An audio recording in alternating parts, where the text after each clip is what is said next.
하나님 말씀은 에스라 3장 1절에서 7절의 말씀입니다.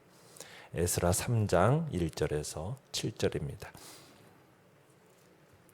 에스라 3장 1절에서 7절 한 목소리로 같이 읽겠습니다. 시작.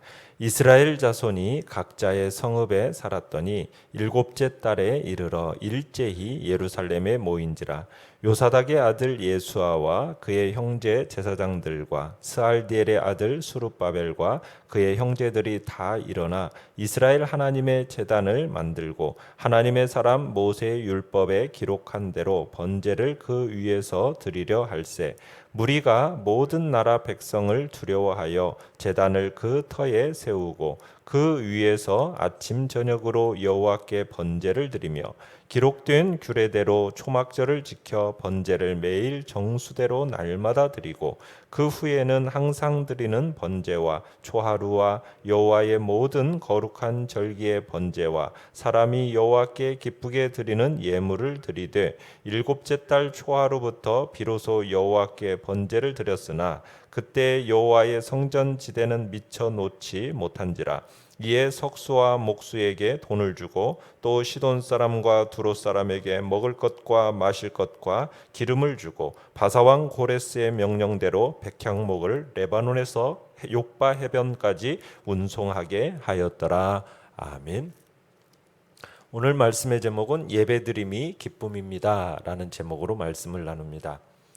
어제 70절 2장 70절에 보면은 이스라엘 사람들이 예루살렘에 돌아와서 한 곳에 머물지 않고 각자 조상의 기업으로 돌아갔다라는 것을 보았습니다.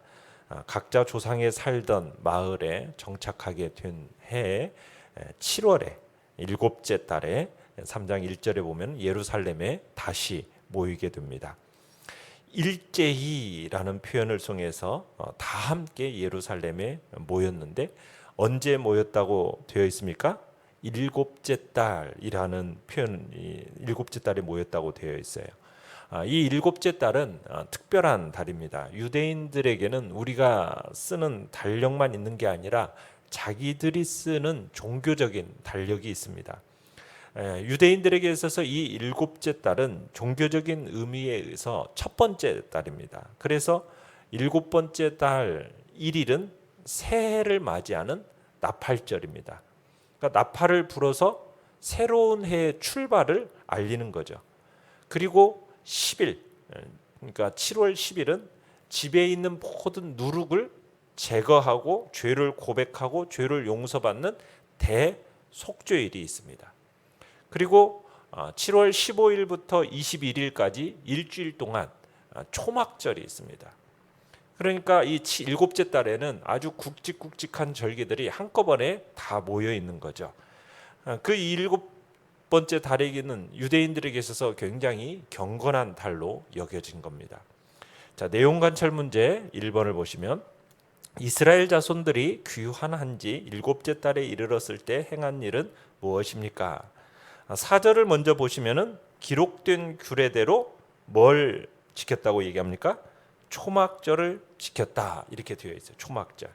그러니까 일곱째 달에 함께 모여서 15일부터 21일까지 일주일에 걸쳐서 초막절을 지킨 겁니다. 자, 이 초막절을 지켰다라는 것 속에 중요한 메시지가 있어요. 초막절은 뭘 기념하는 절기입니까? 이스라엘을 용광로와 같은 애굽의 노예 생활에서 구원해 주셨을 뿐만 아니라 생명을 위협하는 그 광야 40년의 그 방황하는 기간 동안 신실하게 동행하시고 그리고 보호해 주신 하나님의 은혜, 그 은혜를 기념하는 절기가 초막절입니다.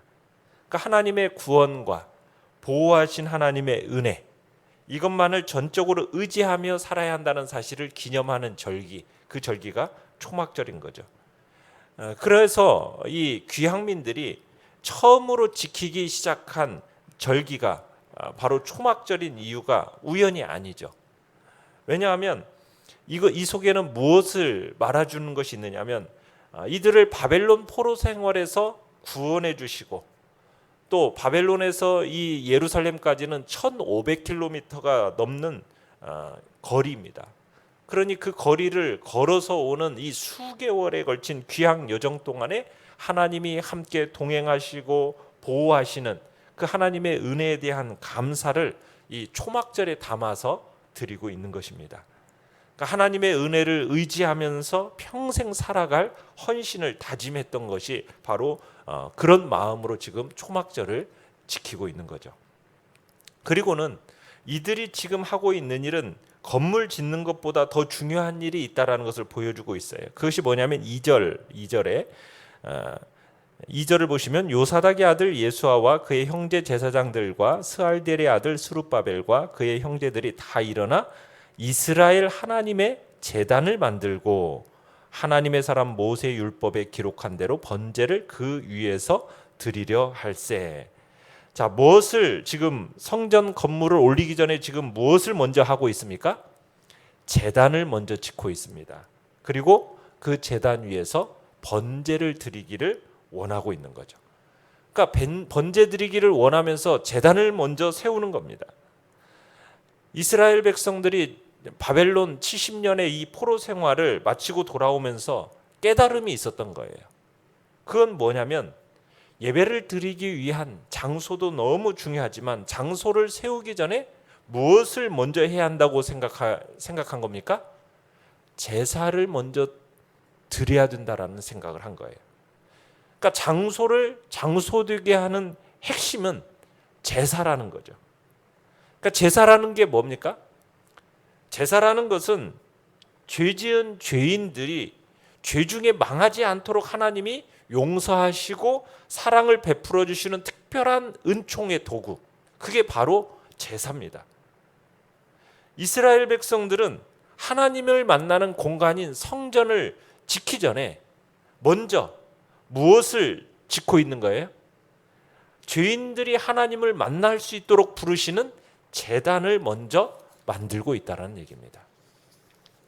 자, 내용관찰 문제 2번을 보시면은 여호와께 번제를 드렸지만 아직 하나님의 성전 기초를 놓지 않았기 때문에 시행한 일은 무엇입니까?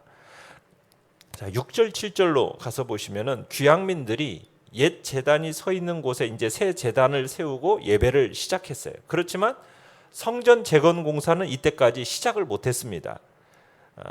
3절에 보시면은 이런 표현이 있어요. 무리가 모든 나라 백성을 두려워하여 제단을 그 터 위에 세웠다, 이렇게 되어 있죠. 그런데 이 번역이 영어 성경에서는 어떻게 번역을 하고 있느냐면 무리가 모든 나라 백성을 두려워하였음에도 불구하고 제단을 그 터 위에 세웠다. 이 영어 번역이 훨씬 더 좋은 번역입니다. 그러니까 주님의 몸된 교회를 세우고 하나님의 일을 할 때 반드시 뭐가 있다라는 얘기예요? 장애물이 있다라는 얘기입니다. 장애물. 자, 그러나 그 장애물이 있음에도 불구하고 뭘 세웠어요? 제단을 세웠다. 하나님의 성전을 짓는다는 얘기입니다. 그러니까 뭔가 장애물이 없어지면 그 일을 하는 게 아니라는 거예요. 장애물이 있음에도 불구하고 하나님의 일은 진행되어져야 함을 우리에게 보여주고 있는 겁니다. 자, 그래서 이제 백성들은 제단을 먼저 세우고 번제를 회복하고 초막절을 드리고 나서 이제 7절에 가보면은 석수와 목수에게 돈을 주고 고용을 합니다.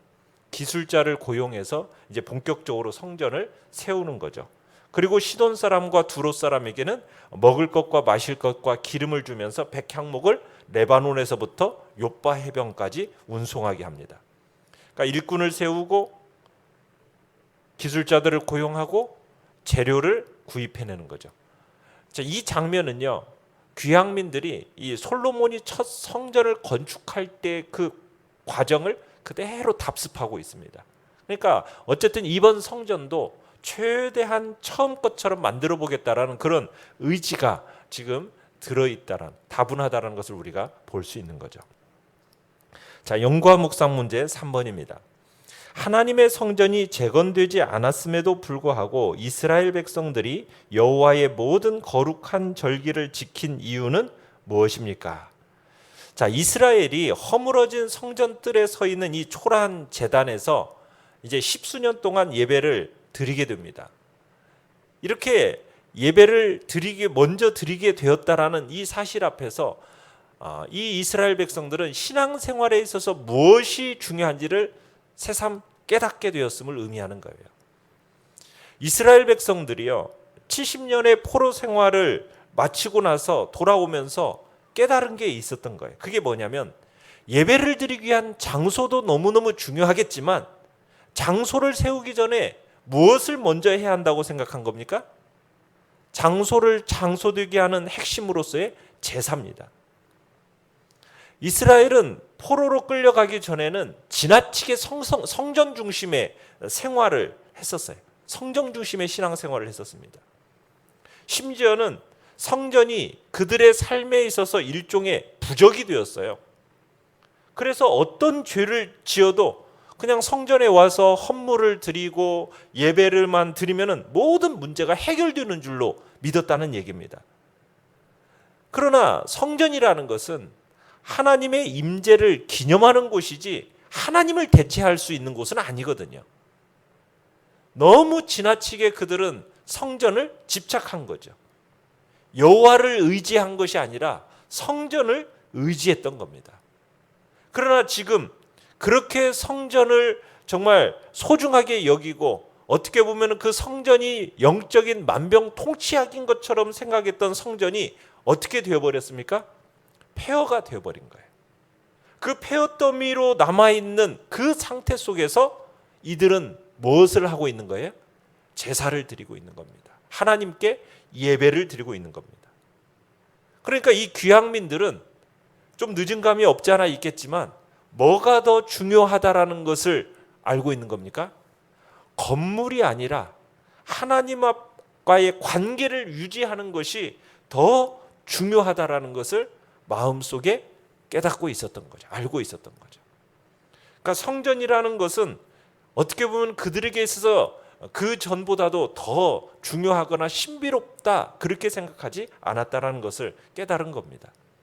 예배에서 가장 중요한 것, 그건 다름 아닌 어떤 건물, 회집 이것보다도 예배자의 상한 심령, 하나님과의 교통하려는 마음, 이것이 더 중요하다라는 거죠. 어떤 화려한 건물이 아니라는 것을 이제 여기서 우리에게 보여주고 있는 겁니다. 느낀 점 4번을 보시면, 성전의 기초를 놓기도 전에 제단을 만들고 모세의 율법에 기록된 대로 번제를 먼저 드리고 그 후 모든 거룩한 절기에 번제를 드리며 기쁘게 예물을 드리는 이스라엘 자손들을 보면서 무엇을 느낍니까? 귀환한 백성들이 가장 우선순위에 두었던 것은 뭐라는 것을 느끼게 된다고요? 예배였음을 느끼게 되는 것입니다. 그러니까 바벨론 70년간의 그 포로 생활을 하면서 그 포로 생활 동안에 그들은 여호와 하나님의 이름을 높이 찬양하고 경배하는 그 기쁨을 억누르고 억제하고 살아야만 했습니다. 이제 고향 땅으로 귀환한 그들은 이제 해방의 자유를 누림과 동시에 하나님께 경배하는 진정한 기쁨을 누릴 수 있게 된 거죠. 그래서 그들은 지금 성전을 건축하기 전에 먼저 제단을 수리하고 규례에 따라서 여호와께서 정하신 모든 절기의 번제를 올려 드리는 겁니다. 예배라는 것은 이스라엘 백성들이 자신이 하나님의 선택받은 백성이라는 정체성을 다시 한번 인식하는 행위가 예배예요. 하나님의 백성으로서 왕 되신 하나님께 올려드릴 수 있는 가장 최고의 높임이 바로 예배입니다. 이 예배를 통해서 하나님의 백성이라는 어떻게 보면 우리의 거룩한 자존감을 회복해낼 수 있는 것이거든요. 그래서 예배는 굉장히 중요한 겁니다. 예배는 포기할 수 없는 거예요. 우리가 주일마다 예배를 드립니다. 이 예배는 포기할 수 없는 너무너무 중요한 귀한 거예요. 왜?